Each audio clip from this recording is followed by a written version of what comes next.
Salut tout le monde! Le Clasico d'aujourd'hui avait tout pour plaire. On plonge direct dans ce choc épique entre le Barça et le Real Madrid à l'Estadi Olympique Luis Companys. Score final: Barcelone 4, Real Madrid 3. Quel match de fou! Le Real Madrid a commencé sur les chapeaux de roue. Kylian Mbappé a marqué sur penalty dès la 5e minute et a doublé la mise à la 14e. 2-0, on pensait que Madrid allait se balader.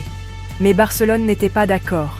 Eric Garcia a réduit le score à la 19e minute. Et ensuite, la jeune sensation Lamine Yamal a égalisé à la 32e.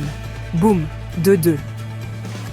2 minutes plus tard, Rafinha a donné l'avantage à Barcelone. Et comme si ça ne suffisait pas, il a récidivé juste avant la mi-temps pour porter le score à 4-2. Quelle remontada! Mais Mbappé n'avait pas dit son dernier mot. Il a complété son triplé à la 70e minute, devenant seulement le 3e joueur à réaliser un hat-trick à l'extérieur dans un Clasico. Quel joueur!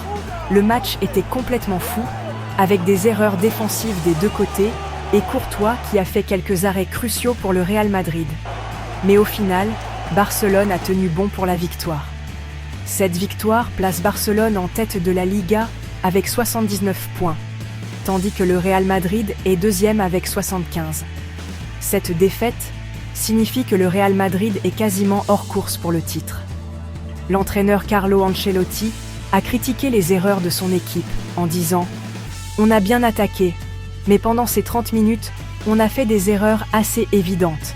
Elles nous ont coûté cher. » De son côté, l'entraîneur du Barça, Hansi Flick, a félicité Yamal et l'état d'esprit de l'équipe.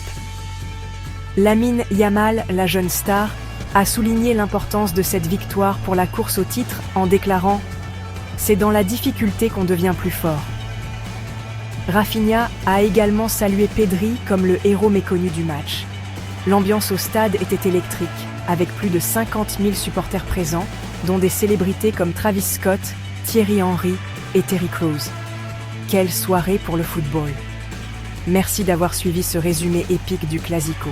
N'oubliez pas de liker, de vous abonner et d'activer la cloche de notification pour plus de contenu footballistique palpitant. On se retrouve pour le prochain match.